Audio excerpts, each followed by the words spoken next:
Record. Oneness meditation Dubai के इस मंच पर आप सभी का हार्दिक स्वागत है।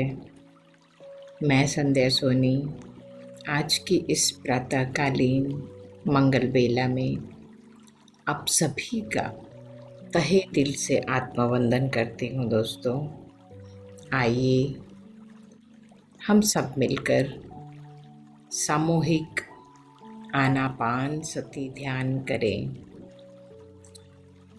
तो सर्वप्रथम जिन्होंने भी चश्मे पहने हों वे अपने चश्मों को उतार दें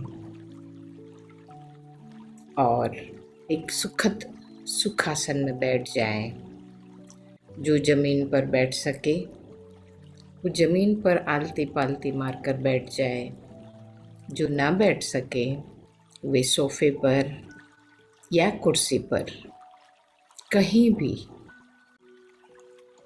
एक सुखद सुखासन में बैठ जाएं। अपने शरीर को बिल्कुल ढीला छोड़ दें। दोनों हाथों की उंगलियों में उंगलियां फंसाकर उसे गोद में रख लें।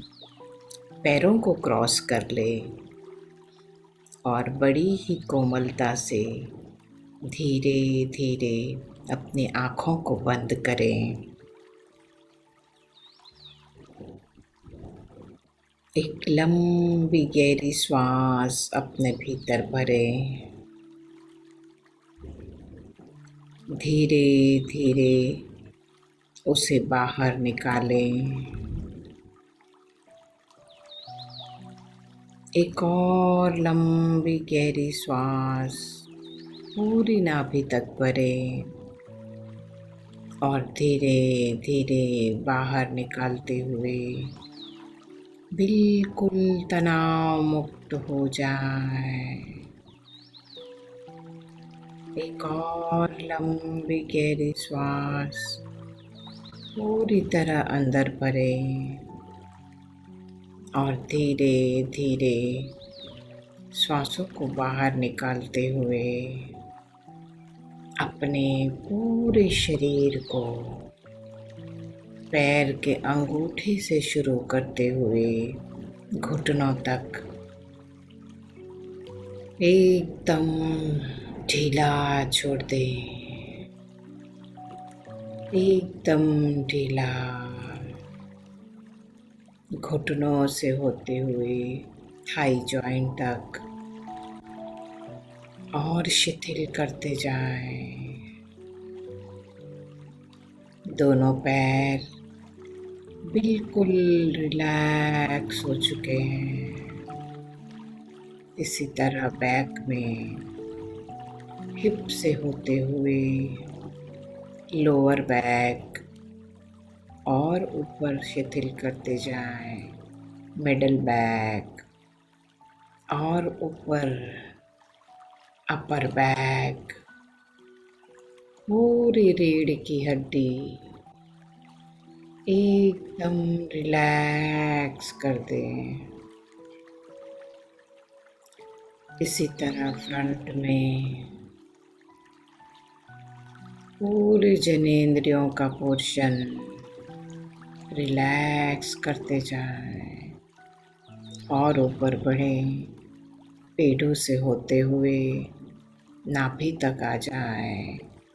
रिलैक्स करते जाएं, ढीला छोड़ते जाएं और ऊपर पेट का भाग, हमारे ऑर्गन्स, लीवर, किडनी, पैनक्रियास महसूस करें ढीला छोड़ते जा रहे हैं और ऊपर हृदय चक्र तक आ जाए। छाती तक पूरा ढीला छोड़ते जाए।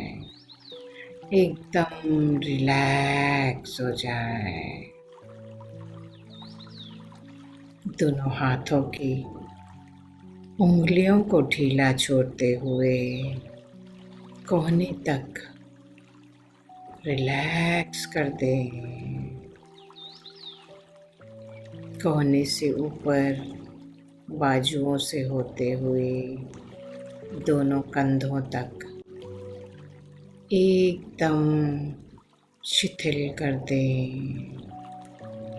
आपके दोनों हाथ पूरी तरह से रिलैक्स हो चुके हैं।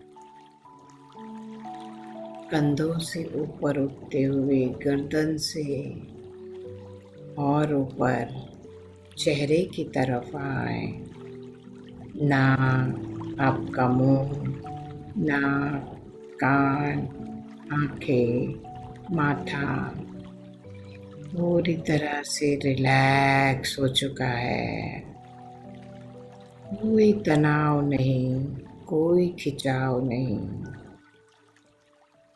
इसी तरह गर्दन में पीछे की ओर से होते हुए पूरा सिर पूरी तरह से रिलैक्स हो चुका है।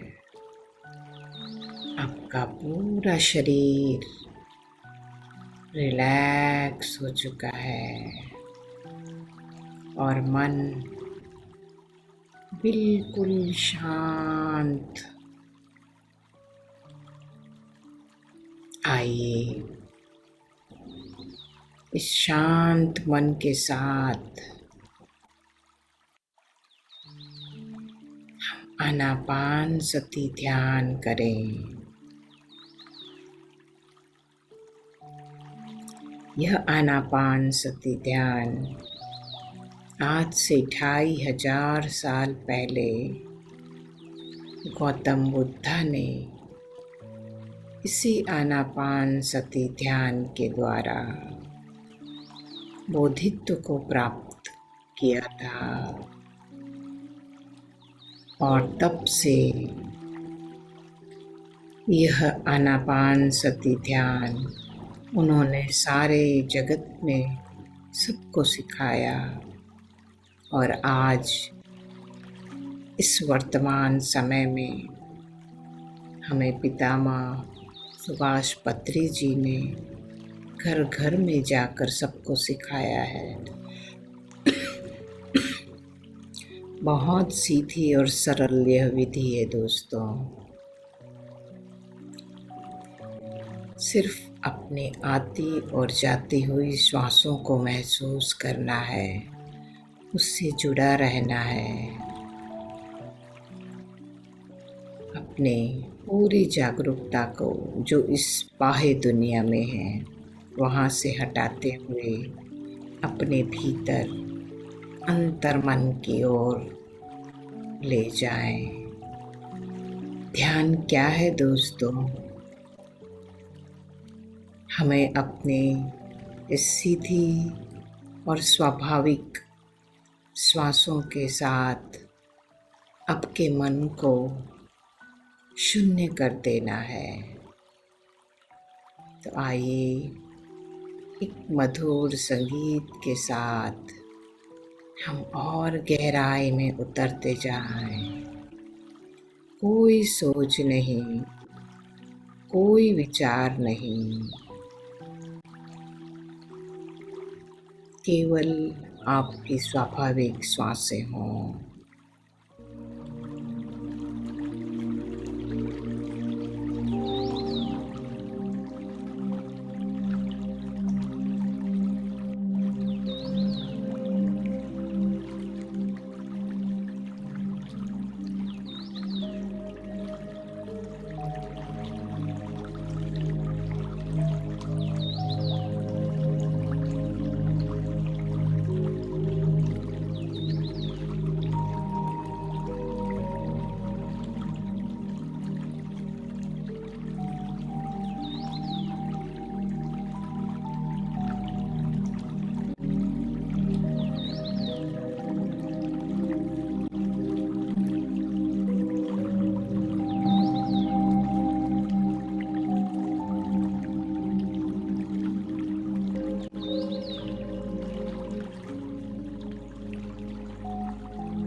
सुंदर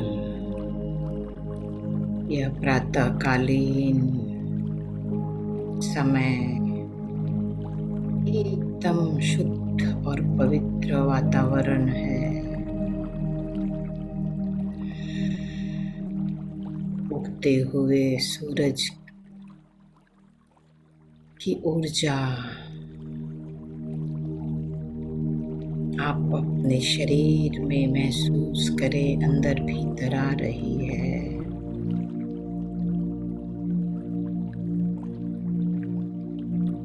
इस समय पूरी कॉस्मिक एनर्जी आपके साथ है। अपने मन को पूरी तरह से शून्य कर दें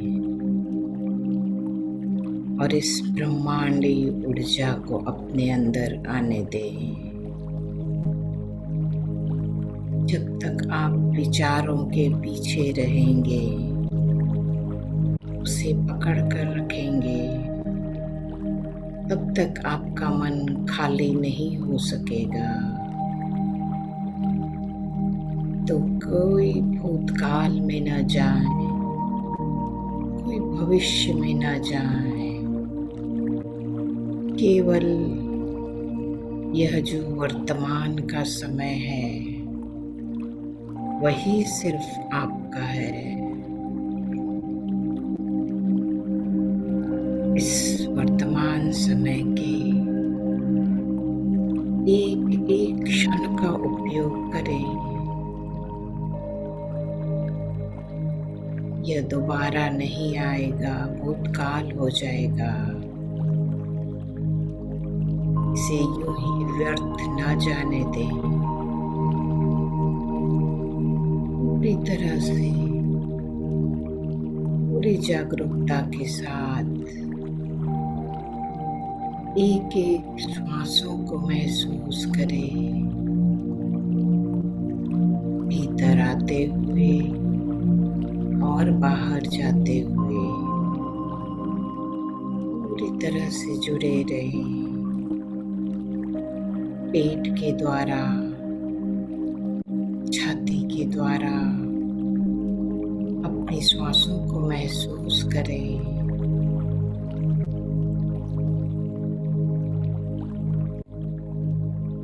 और अपने शरीर में होने वाले स्पंदनों को महसूस करें। जो कुछ भी हो रहा हो, होने दें। आप केवल उसे साक्षी भाव से देखें।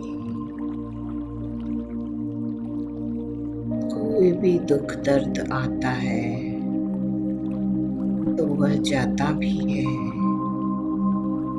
उसको ध्यान न दें, सिर्फ साक्षी भाव से महसूस करें, कोई प्रतिक्रिया ना करें।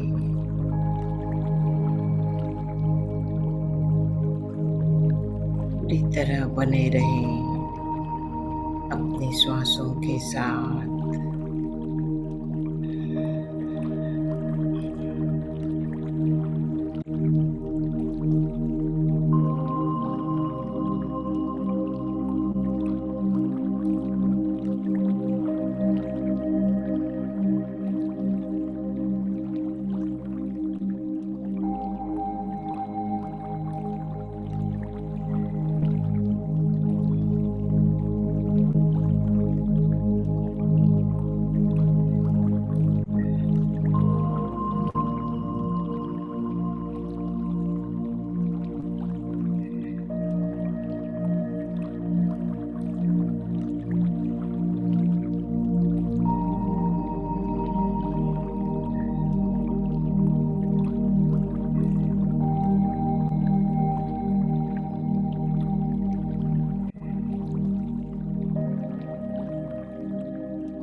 जब आप ध्यान में हो मास्टर्स,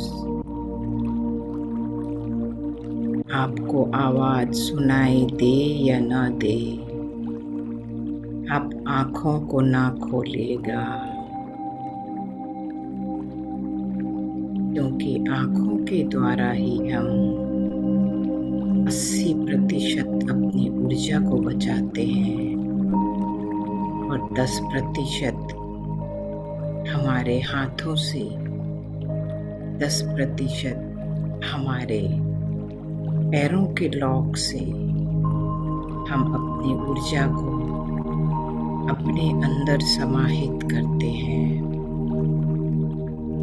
यदि पैर कभी दुखने लगे तो आप अपनी सुविधा के अनुसार उसे लंबा सीधा कर सकते हैं, लेकिन जो क्रॉस किया हुआ पैर है उसे वैसे ही रखिए, क्योंकि दोस्तों ध्यान के द्वारा ही हम ज़्यादा से ज़्यादा ऊर्जा को प्राप्त करते हैं। वैसे तो रोज रात को हम जब गहरी निंद्रा में होते हैं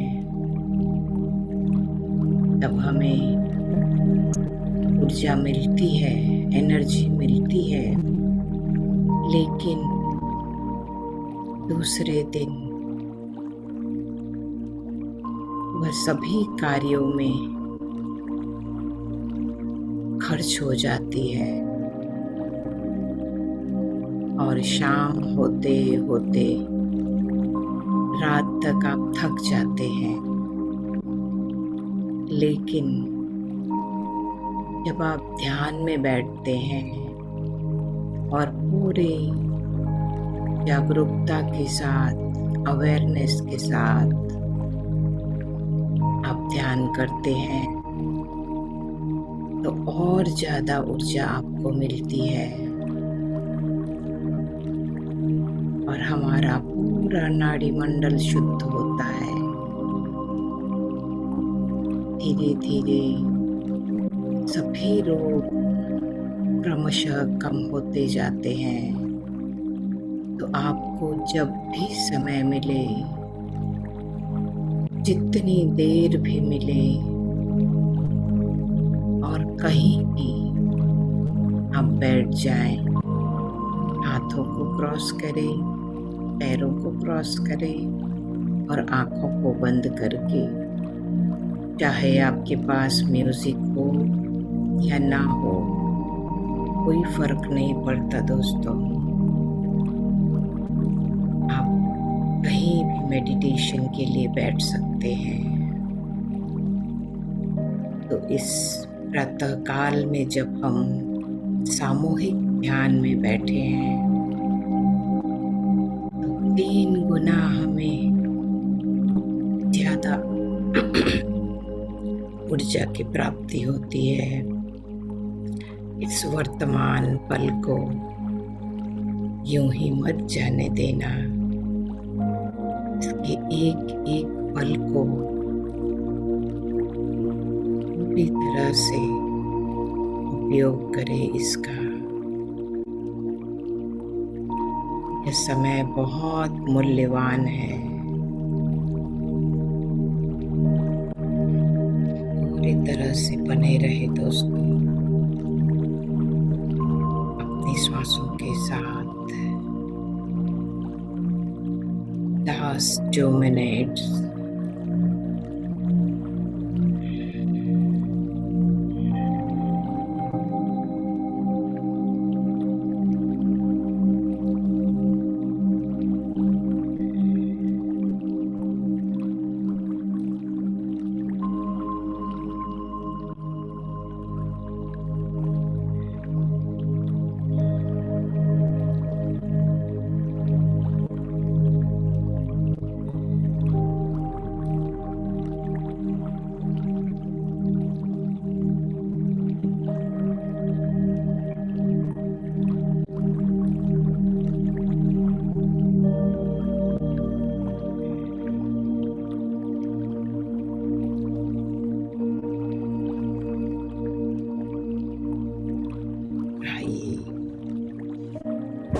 हम पितामह पत्री जी को कोटि कोटि वंदन करते हुए उन्हें धन्यवाद दें। महाअवतार बाबा जी को नमन करते हुए उन्हें धन्यवाद दें। इस पूरे यूनिवर्स को धन्यवाद दें। इस प्रकृति को, प्रकृति के पांचों तत्वों को धन्यवाद दें। जिस धरती पर हम बैठे हैं उस माँ वसुंधरा को धन्यवाद दें। जिस जगह हम बैठे हैं उसे धन्यवाद दें। अपने आप को धन्यवाद दें। अपने इस भौतिक शरीर को धन्यवाद दें। और इस सामूहिक ज्ञान में जितने भी लोग बैठे हैं उन सभी को धन्यवाद दें दोस्तों। Last 10 seconds. धीरे धीरे दोनों हाथों की उंगलियों को अलग करते हुए अपनी हथेलियों को रब करें और बंद आंखों के ऊपर उसे रखें। महसूस करें इस ऊर्जा को। 5 4 3 2 1 0। आंखों को बंद रखते हुए दोनों हथेलियों को चेहरे पर घुमाएं। गर्दन शोल्डर से होते हुए दोनों हाथ पूरी हाथ की उंगली तक, छाती से होते हुए हृदय, पूरे पेट, पीठ, कमर, दोनों थाइस, घुटने, दोनों पैर, पूरी पैर की उंगलियों तक खूब अच्छी तरह से अपने इस हाथों को फिराएं। और फिर बड़े प्यार से अपने आप को गले लगाते हुए कहिए, I love my self, I love my life, I love universe. Thank you, thank you, thank you universe. धीरे धीरे अपना समय लेते हुए एक सुंदर सी मुस्कुराहट के साथ अपनी आँखों को खोले दोस्तों। अपने आप को शाबाशी दें, अपने आप को थैंक यू कहें। Thank you, thank you, thank you दोस्तों। आइए एक घुट पानी भी पी ले सभी लोग। और अब हमारे बीच पद्मा जी हैं जो हमें बहुत सुंदर स्पिरिचुअल टैबलेट की नेक्स्ट गोली के बारे में बताएंगी। थैंक यू पद्मा मैम, बहुत बहुत धन्यवाद इस मंच पर आने के लिए। Thank you, thank you, thank you, and over to you. Thank you ma'am.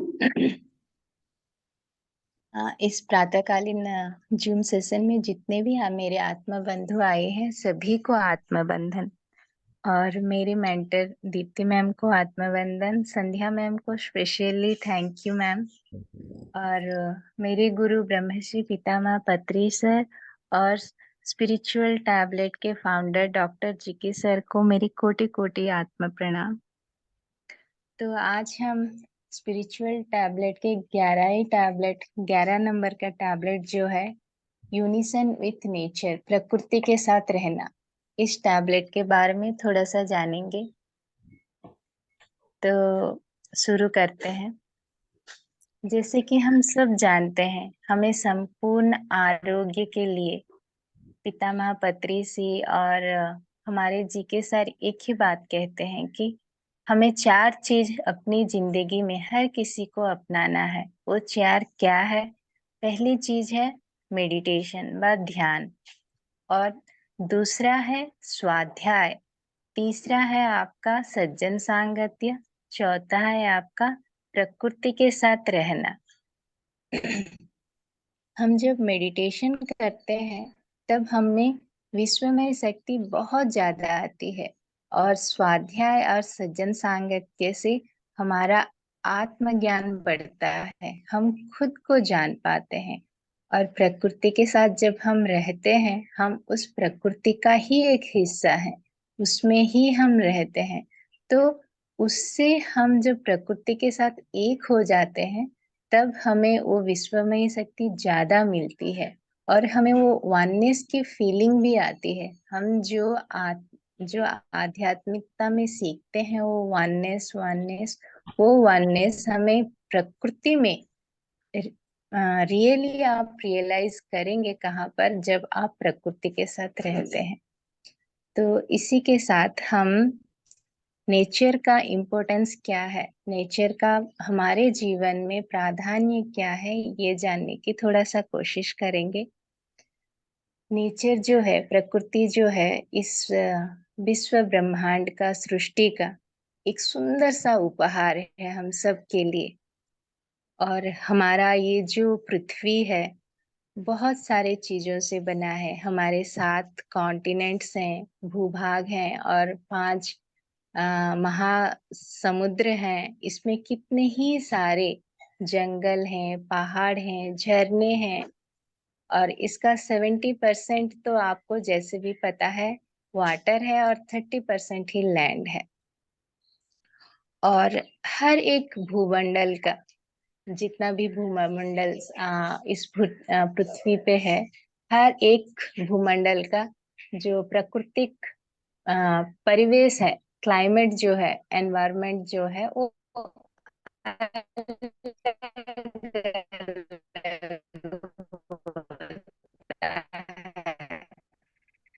उसके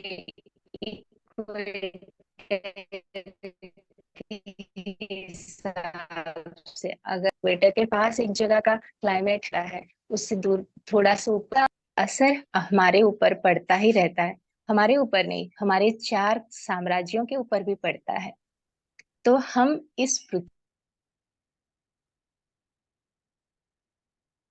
जंतु हैं, लिविंग ऑर्गन्स हैं, उसमें 9/10 ऑफ द, अगर 10 है, उसमें 9th पार्ट जो है वो प्लांट्स ही है। और हम सब जो मिनरल किंगडम, प्लांट किंगडम और एनिमल किंगडम और ह्यूमन किंगडम, 4 किंगडम्स हैं। ये 4 किंगडम हम ज्यादा से ज्यादा इन प्लांट किंगडम के ऊपर ही हमारे जीवन के लिए आधारित हैं।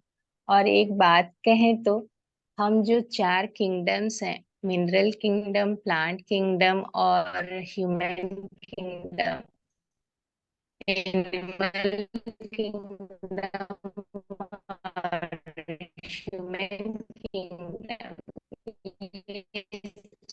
4 किंगडम दूसरे के साथ पूरा निर्भर, हम जी एक दूसरे के बिना जी नहीं सकते। इसीलिए हम बोलते हैं कि हमें हर एक को साथ लेके चलना है। हम जब नेचर के साथ रहते हैं, ये mineral kingdom, plant kingdom, animal kingdom, ये तीनों किंगडम को लेके चलता है जो है वो नेचर है। उसके साथ हम जब रहते हैं, नेचर के साथ एक जंगल में जब हम रहते हैं, वहाँ झरने हैं, पहाड़ हैं आपके, अ, बहुत अच्छे फॉरेस्ट हैं,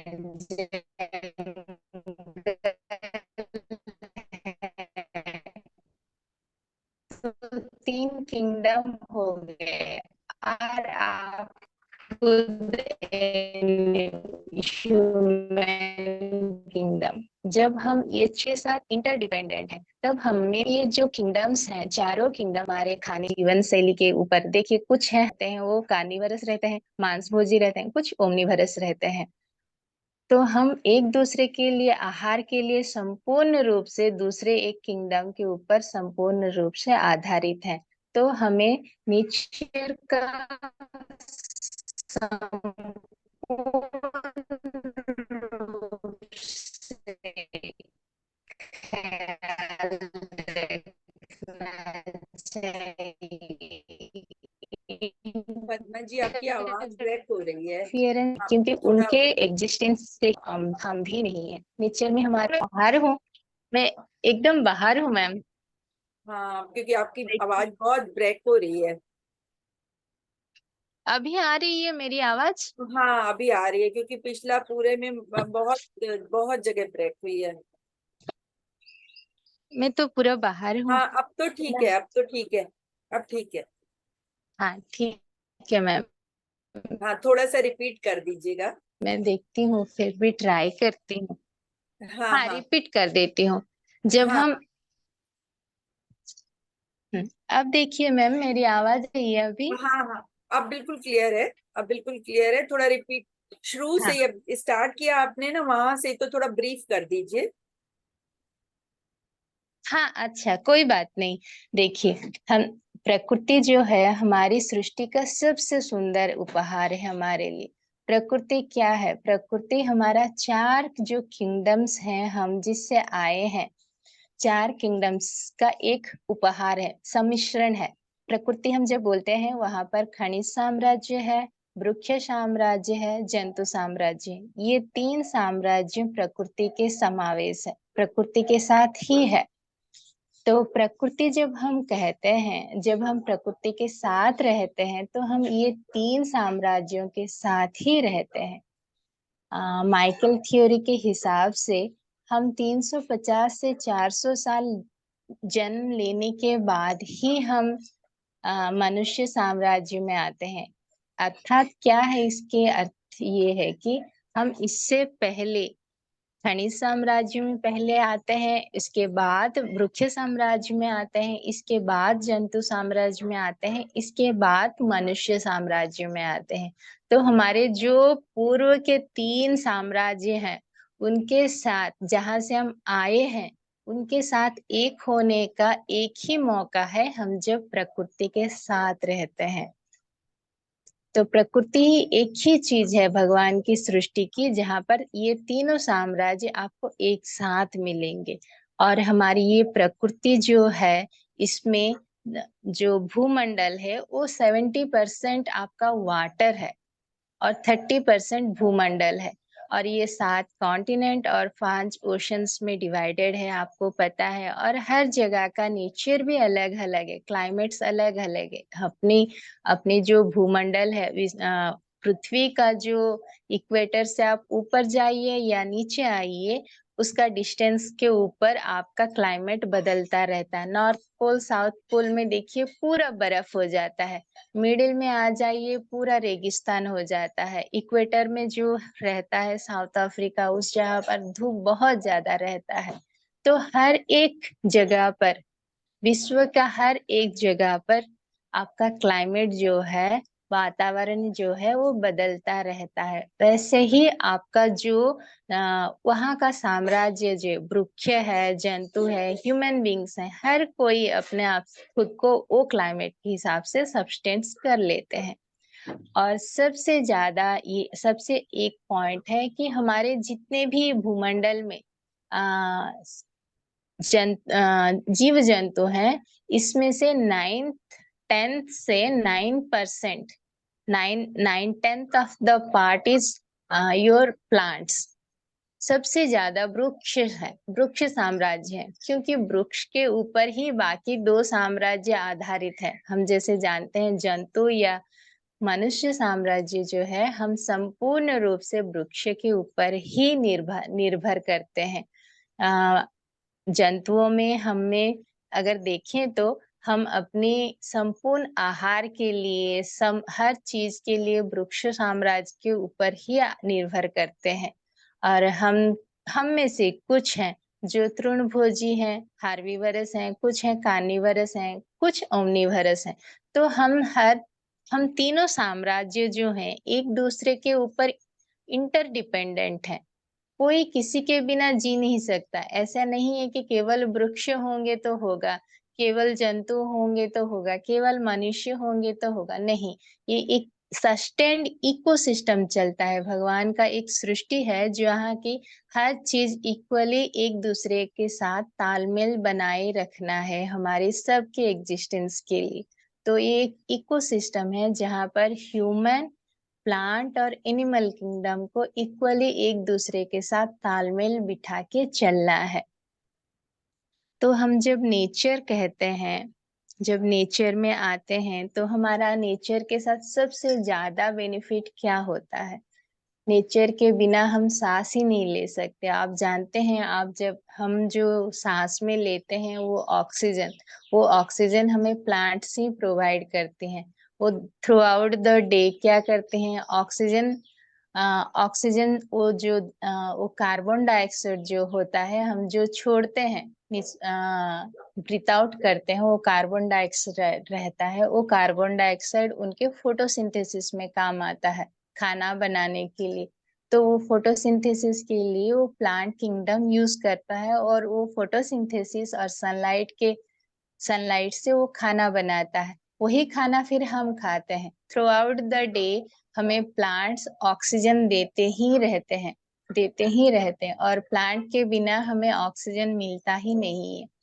और हम जो कार्बन डाइऑक्साइड ले छोड़ते हैं, अगर प्लांट्स नहीं होंगे तो वो कार्बन डाइऑक्साइड से ये भूमंडल पूरा भर जाएगा। सोचिए, तब हम कहाँ रहेंगे, सांस कैसे ले पाएंगे। कार्बन डाइऑक्साइड जो जहरीला गैस है, वो जहरीला गैस वो प्लांट लेके देखिए खाने में कन्वर्ट करता है, वो खाना हमें फिर देता है। तो प्लांट कितना यूजफुल है हमारे लिए, सोचिए। तो प्लांट किंगडम हमारे लिए बहुत ही जरूरी है।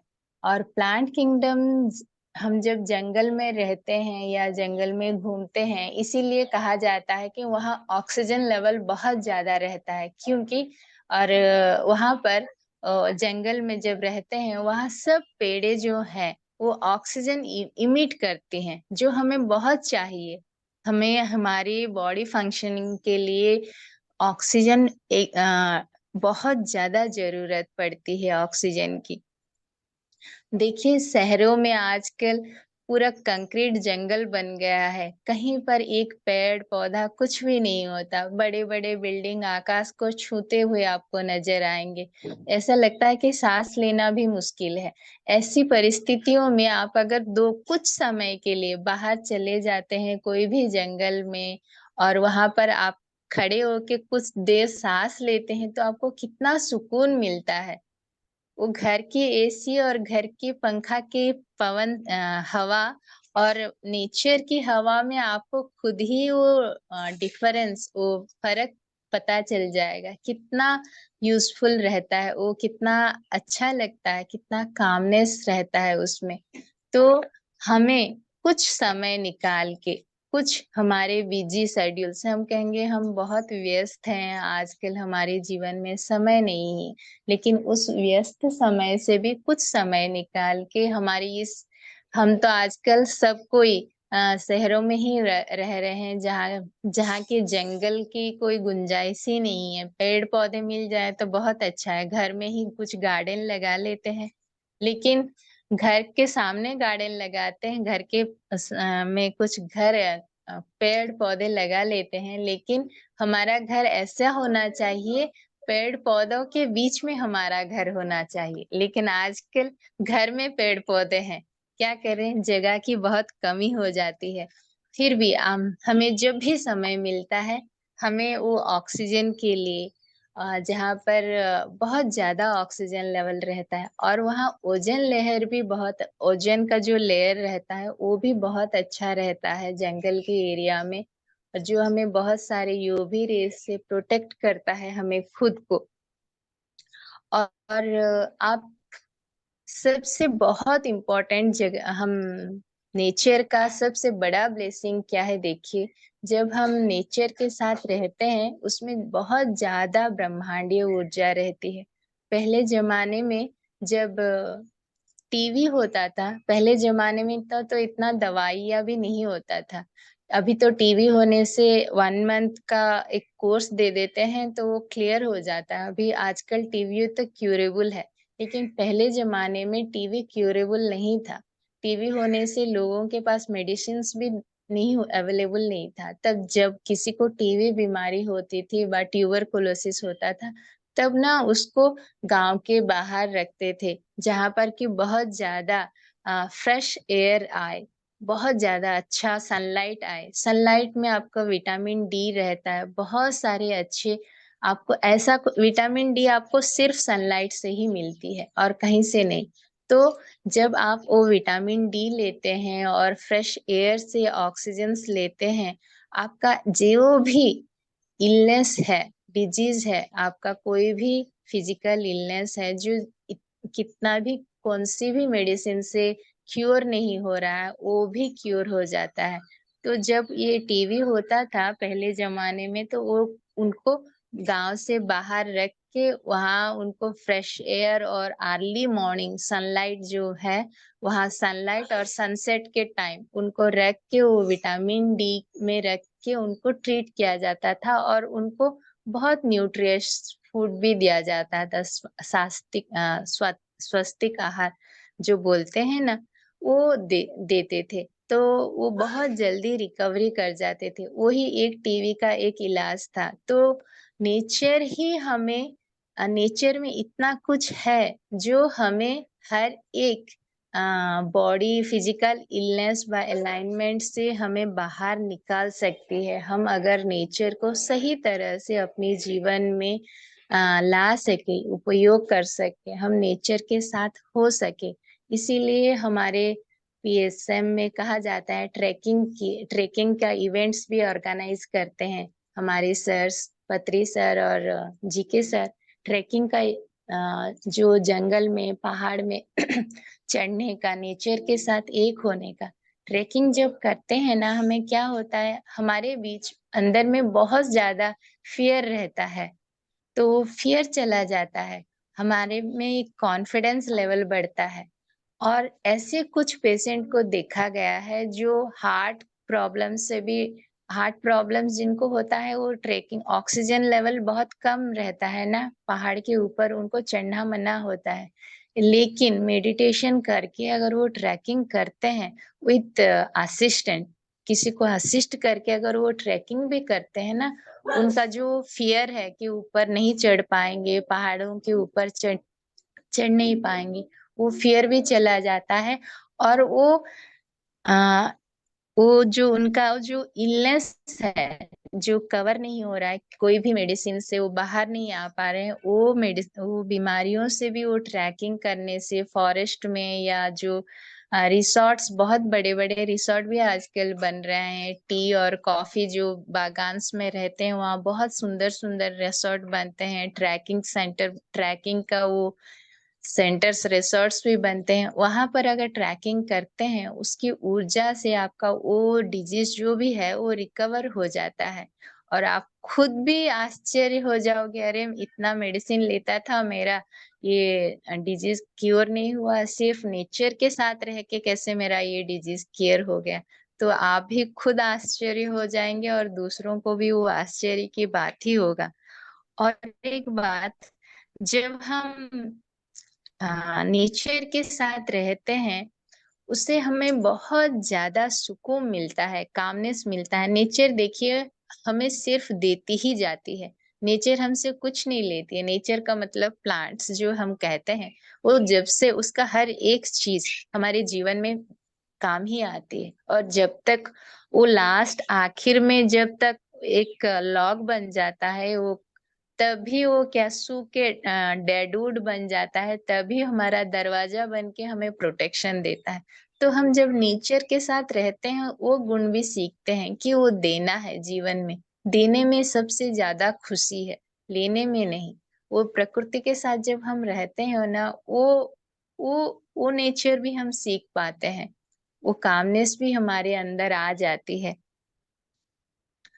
और और सबसे अच्छी बात यह है कि जब हम नेचर के साथ रहते हैं, हमें खाना बहुत कम खाना पड़ता है, क्योंकि हम जब नेचर के साथ रहते हैं, हमारे में वो ब्रह्मांडीय ऊर्जा इतना ज्यादा हो जाता है कि हमें और फिजिकल फूड की जरूरत ही नहीं पड़ती है। हमारी बॉडी में एनर्जी लेस फील ही नहीं होता है। हम खाना क्यों खाते हैं? जब हमें बॉडी में कुछ कमजोरी लगे, कि कमजोर महसूस करते हैं, तब हम खाना खाते हैं। लेकिन हम जब नेचर के साथ रहते हैं, तब एक होते हैं, तो ब्रह्मांडीय ऊर्जा हमारे में इतनी ज्यादा होती है कि हमें वो खाने की भी जरूरत नहीं पड़ती, हमारी खाना का क्वांटिटी भी कम हो जाता है। ये सबसे बड़ा बेनिफिट है नेचर के साथ।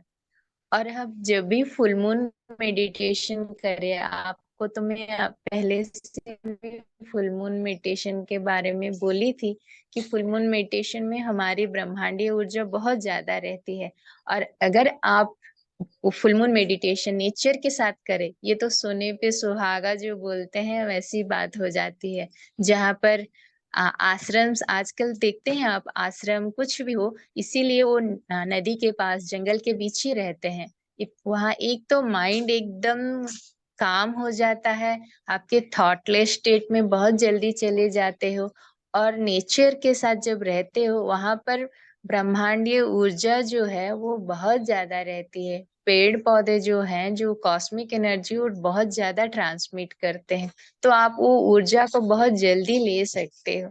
तो फुल मून मेडिटेशन अगर हम नेचर के साथ करें तो ये बहुत ही बेनिफिट है। आप कोई भी इलनेस हो जो रिकवरी नहीं हो रहा है, तो आप बहुत जल्दी हम रिकवरी कर सकते हैं। और सबसे अच्छी बात यह है कि हम जब स्पिरिचुअलिटी में आते हैं तब हम कहते हैं कि ब्लिसफुल स्टेट, ब्लिसफुल स्टेट। वो ब्लिसफुल स्टेट पाने के लिए ही हम मेडिटेशन करते हैं हमेशा। और ब्लिसफुल स्टेट क्यों पाने की कोशिश करते हैं? क्योंकि हमारी सोल के जो 7 गुण है उसमें एक गुण है हमारा सोल का ब्लिस। पीस एक है, प्योर एक है, पावर है, हैप्पीनेस है, लव है, ब्लिस है और नॉलेज है। ये आत्मा का गुण है। तो इस गुण में एक गुण है ब्लिसफुल स्टेट। तो आत्मा हमेशा ब्लिसफुल स्टेट में रहना चाहती है। और आप जो भी करें, घर में जितना भी उसे मेटेरियलिस्टिक हैप्पीनेस दे क्यों ना दे, लेकिन आत्मा को वो जो ब्लिस चाहिए, जो आनंद चाहिए। आनंद और सुख, खुशी, ये दोनों अलग चीज है मास्टर्स। आनंद अलग है और खुश अलग है। कोई चीज होने से मुझे खुशी मिलती है, वो चीज नहीं होने से मैं फिर दुखी हो जाती हूँ। कुछ खुशी से भी बढ़ के जो चीज होती है, जो इटरनल होती है, जो happiness never ends, the happiness that does not depends on anything and that does not ends, वो है इटरनल। जो हैप्पीनेस रहता है वो ब्लिस है। आपके पास कुछ हो ना हो फिर भी आप आनंदमय स्थिति में है। देखिए, कुछ चीजों का वर्णन नहीं किया जाता, उसको बोलते हैं हम संतोष। जो कहते हैं वो है, वो ब्लिस है। जो ब्लिसफुल स्टेट जब हमें कब मिलती है ना, जब हम नेचर के साथ रहते हैं। नेचर के साथ जब एक हो जाते हैं, नेचर, जब हम नेचर का अनुभव करते हैं, नेचर को देखते हैं, जब दृश्य और दृष्टा में कोई फर्क नहीं पड़ता। वो इसमें कौन दृश्य है और कौन दृष्टा है, सिर्फ देखने की एक प्रक्रिया ही रहती है और कुछ भी नहीं। मतलब एक ही चीज रहा है ना, वह वो है वननेस। जब ये दो चीज एक हो जाते हैं, दृश्य और दृष्टा, वो है नेचर के साथ रहने से ही ये पॉसिबल होता है। और वो वननेस का फीलिंग जो है आपको वो नेचर के साथ ही मिलती है। जब वो वननेस का फीलिंग होता है तब आप वो ब्लिसफुल स्टेट में भी जाते हो। और तब आपको कॉस्मिक एनर्जी बहुत ज्यादा आपके शरीर में प्रभावित होती है। और इसके साथ हमारा जीवन को संपूर्ण रूप से खुश रखने के लिए और 3 चीजें चाहिए। वो है, एक विषयानंद, 2 है भजनानंद, 3 है ब्रह्मानंद। ये 3 हम मेडिटेशन करते हैं, मेडिटेशन के साथ हमारे जीवन में ये तीनों का भी जरूरत उतना ही है। विषयानंद का मतलब क्या है? हम क्यों आनंद चाहते हैं? ये सोल जो आया है धरती पे, उसका प्राकृतिक स्वभाव ही है खुश रहना, हर पल खुश रहना। और वो आया है यहाँ पर कुछ सीखने के लिए, खुश रहने के लिए। हर एक आत्मा 3 चीजों के लिए आती है यहाँ पे। एक तो कर्मा बैलेंस के लिए, 2 लर्निंग के लिए, 3 हैप्पीनेस के लिए। तो हम तो कर्मा बैलेंस करते ही करते हैं, और हम जो एक्टिविटीज करते हैं उससे हर रोज कुछ ना कुछ सीखते हैं। तीसरा, हम खुश रहते हैं। खुश रहना, वो खुश रहने के लिए हम 3 चीज करना है। एक तो वो 3 खुशियां कहाँ से ले सकते हैं? एक मेटेरियल हैप्पीनेस, एक डिवोशनल हैप्पीनेस, एक सुप्रीम ब्लिस, जो ब्रह्मानंद कहते हैं हम। तो मेटेरियल हैप्पीनेस हम पंच इंद्रियों से लेते हैं। हमें लेना भी चाहिए, क्योंकि हमें इतना अद्भुत मनुष्य शरीर मिला है। किसी जीव जंतु तो वो आनंद ले ही नहीं सकते, लेकिन हम कितने सालों की तपस्या के बाद हमें ये आनंद, ये शरीर मिला है, तो हमें वो आनंद को लेना है हमारे पंच इंद्रियों से। हर एक खुशी को लेना है, प्रकृति की हर एक छोटी छोटी खुशी को, हर एक मेटेरियलिस्टिक को लेना है, लेकिन ऑप्टिमल में वो ध्यान रखते हुए, क्योंकि हम मेडिटेटर हैं। और दूसरी चीज, भजनानंद जो कहते हैं, हर एक सोल का एक ना, भगवान, हम जो आए हैं, हर एक सोल हमें कुछ ना कुछ क्रिएटिविटी जरूर है। हर एक सोल यूनिक है और हर एक सोल विस्ट है। मतलब हर एक सोल ऐसा नहीं है किसमें कुछ नहीं है, नहीं भरा है। भगवान हर चीज में हर कुछ ना कुछ दिए हैं टैलेंट। तो हमें वो हिडन टैलेंट को बाहर निकाल के उसके साथ खुश रहना है। हमें गीत गाना है, कुछ भी, प्रकृति आप में जो भी टैलेंट है, जो भी है, उसको कला जो कहते हैं, सरस्वती जो है, उसके साथ रहना है। और तीन जो है सुप्रीम ब्लिस, वो केवल केवल मेडिटेशन से ही मिलता है। वो है ब्रह्म के साथ एक होना, खुद को जानना। तो वो तीन चीज हमारे जीवन में होने के साथ हमें प्रकृति के साथ भी रहना है। प्रकृति के साथ रहते हुए जीवन में ये तीन चीज को लाते हुए हम एक संपूर्ण जीवन जी सकते हैं मास्टर्स।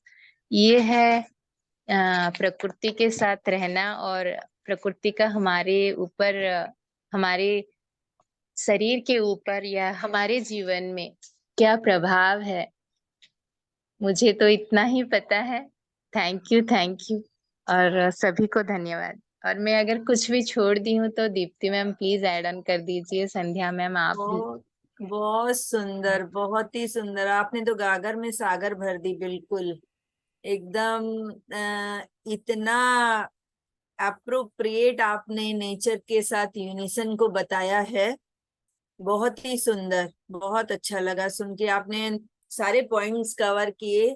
Such thank you. में नेचर के साथ जब हम यूनिसन होते हैं, एक होते हैं, तो जो ब्लिस हमको मिलती है, वो एक्चुअली हम जब तक ध्यान में नहीं थे तब तक हम समझ नहीं पाए थे। ध्यान में आने के बाद हम ये चीजें हमारे सामने पूरी तरह खुल के हम महसूस कर सकते हैं। तो आज इस पे ही मैं बताती हूँ। जैसे पद्मा जी ने कहा कि विषयानंद, भजनानंद और ब्रह्मानंद, तो हमारा एक प्लेटफॉर्म है आनंदो ब्रह्मा करके। हर 15वें दिन पे संडे को 3 से 5 तक उस पे प्रोग्राम होता है। मैं आज उसके लिए जो हमारा जूम लिंक है वो संध्या जी को भेजूंगी। आप लोग कोशिश करिएगा जुड़ने की, क्योंकि आनंद ब्रह्मा की स्थिति में पहुंचने के लिए, ब्रह्मानंद में पहुंचने के लिए हमारा पहले, वही बात होती है, सब जगह यही चीज लागू होती है, नर से नारायण की स्थिति, कि पहले तो आप विषयानंद में आएंगे, वो भी बहुत जरूरी है। वो तो कहते हैं ना कि एक एक क्षण का, एक एक पल का आनंद लेना चाहिए। एक कप चाय भी हम पीते हैं ना, तो हर चुस्की अवेयरनेस के साथ लेनी चाहिए। हम लोग क्या करते हैं, अरे चाय पीने का बहुत मन है, कप लिया और चाय कहाँ खत्म हुई पता ही नहीं चलता, चाय पी रहे हैं, विचार हमारे कहाँ घूम रहे हैं।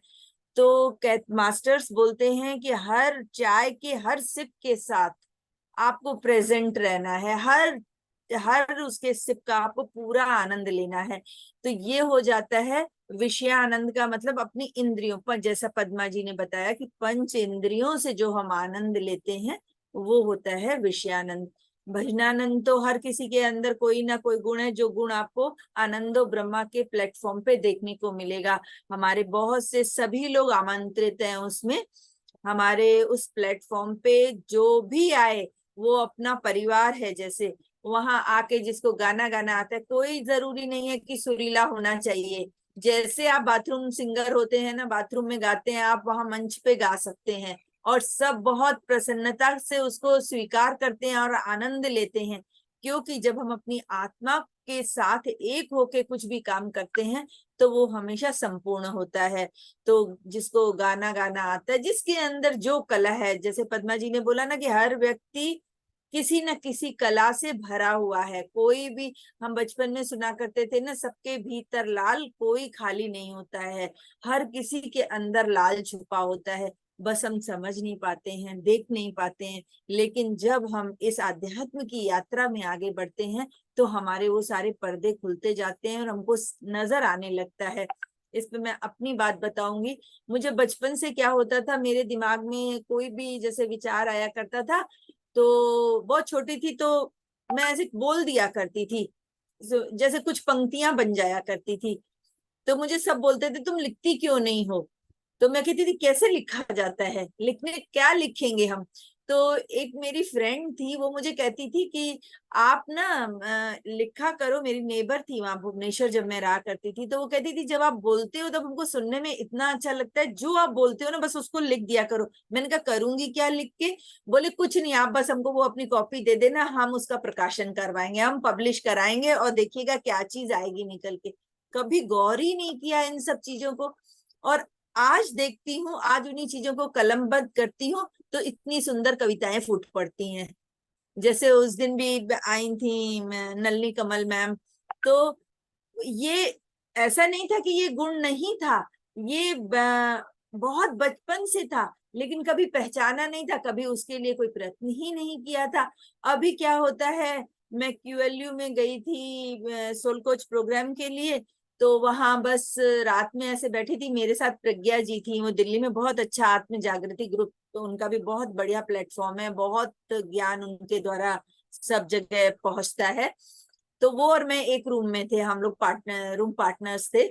तो वो रात को मेरे को बोल रही हैं कि वो अपना पढ़ाई कर रही थी, दूसरे दिन एग्जाम था। तो मैंने कहा पढ़ाई हो गई बहुत, क्योंकि एग्जाम देना होता है ना सर्टिफिकेट लेने के लिए वहां। तो वो अपना पढ़ाई कर रही थी रात को देर तक जाके, और मैं कुछ लिखे जा रही थी।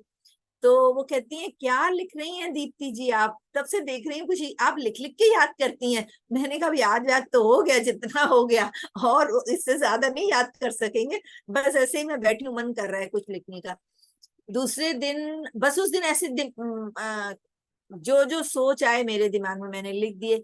तो जब हमारा एग्जाम खत्म हो गया उसके बाद एक सर और madam, Newton sir, Lakshmi madam वगैरह सब स्टेज पे आए, और बाकी सारे भी मास्टर्स आए। तो बस वो जो मन से फूट पड़ा था वो मैंने सुनाया, तो आप लोग विश्वास नहीं करोगे जितने लोग थे, कितने लोग थे वहां, सब मेरी कॉपी छीने, बोले अरे हमें दीजिए हम लिखेंगे। क्या आपने कैसे लिख, मतलब मैं खुद आश्चर्य में थी कि कभी कभी हम क्या कर बैठते हैं हमको पता नहीं चलता है। वहां जितने लोग थे वो सब मेरे कॉपी लेके कि आप अपनी कॉपी दो, हम इसमें से लिखेंगे। आपने क्या, मैंने कहा मेरी हैंड राइटिंग में है, आप समझोगे कैसे? तो आप एक मिनट हमको क्लियर करते जाओ, क्लियर करते जाओ, बताते जाओ कैसे लिखा है। सिंपल था, कुछ भी नहीं, जैसे सिंपल ही वाली बात होती है लेकिन उसमें भी इतनी अद्भुत चीज होती है। तो ये सबके भीतर है, कहने का मतलब है, क्योंकि इतनी उम्र तक मैंने कभी इस चीज की कोई इम्पोर्टेंस ही नहीं दी थी, समझा ही नहीं था, और वो किस तरह फूट पड़ी वो भी मुझे पता नहीं चला। वो तब होता है जब आप अध्यात्म में पूरी तरह से आते हैं। हम जब अध्यात्म के रास्ते में आते हैं, और ये चीज सबके अंदर है, कोई भी इससे खाली नहीं, जरूरी नहीं है कविता लिखना। आज इतने बड़े बड़े लोग शायर हैं, गीत गाते हैं, वाद्य बजाते हैं, डांस करते हैं, पेंटिंग करते हैं, कितने लोग कुकिंग में एक्सपर्ट हैं। आप सोचिए कि क्या कुकिंग में जब आप उनको सुनिए तो आपको लगेगा क्या हम नहीं कर सकते हैं, ये तो हम अपने घर में करते ही हैं।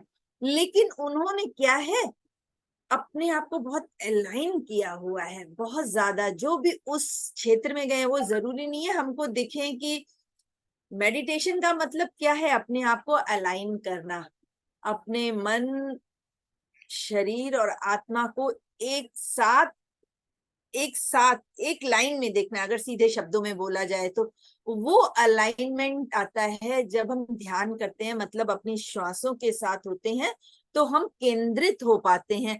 और बस केंद्रित होने की बात है, केंद्रित होते ही ऐसी ऐसी घटनाएं घटित होने लगती हैं कि लगता है वाकई में क्या है संसार, कितना सुंदर है, कितना कुछ है इसमें, और हमें तो पता ही नहीं था।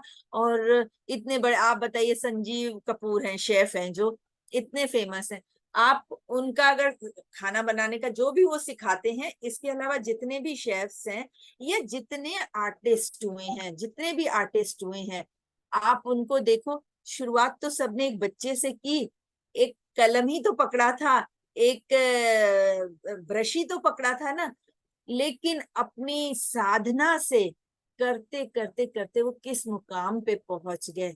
तो जब हम आनंद ब्रह्मा की स्थिति में होते हैं, तो आज आप सब लोगों को निमंत्रण है, आप लोग आइए। जूम लिंक मैं आज शेयर करूंगी।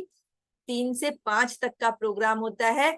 देश विदेश के किसी भी कोने से कोई भी पार्टिसिपेंट उसमें पार्ट ले सकता है। आप भजन गा सकते हो। सुषमा जी, मैं तो आपसे विशेष अनुरोध करूंगी, आप हमारे मंच पे आके एक सुंदर सा भजन सुनाइएगा। आज तो हमारे पार्टिसिपेंट की लिस्ट पूरी हो गई है, हम लोग वो लिस्ट डालते हैं, तो जिसको अपना ऐड करना होता है उसमें ऐड कर देते हैं। तो क्योंकि समय 2 घंटा होता है, उससे ज्यादा होता नहीं है, तो 5-5 मिनट ही हर पार्टिसिपेंट को दिया जाता है।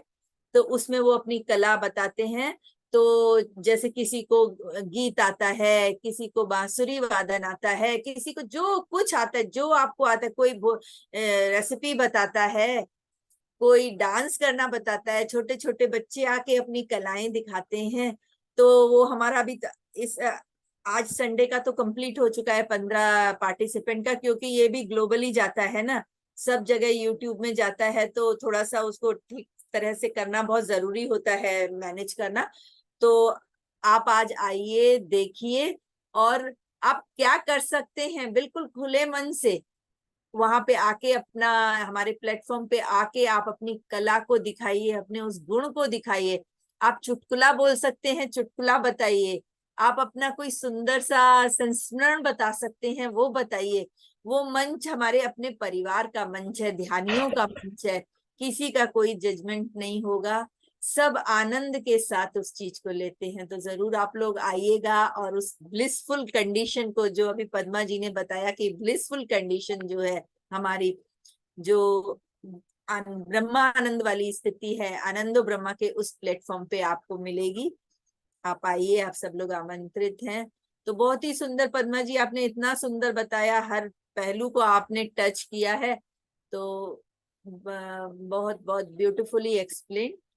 तो इसी के साथ मैं अपनी वाणी को विराम देती हूँ। Thank you, thank you, thank you Padma ji और आपको दीप्ति मैम, बहुत सुंदर बताया सच में।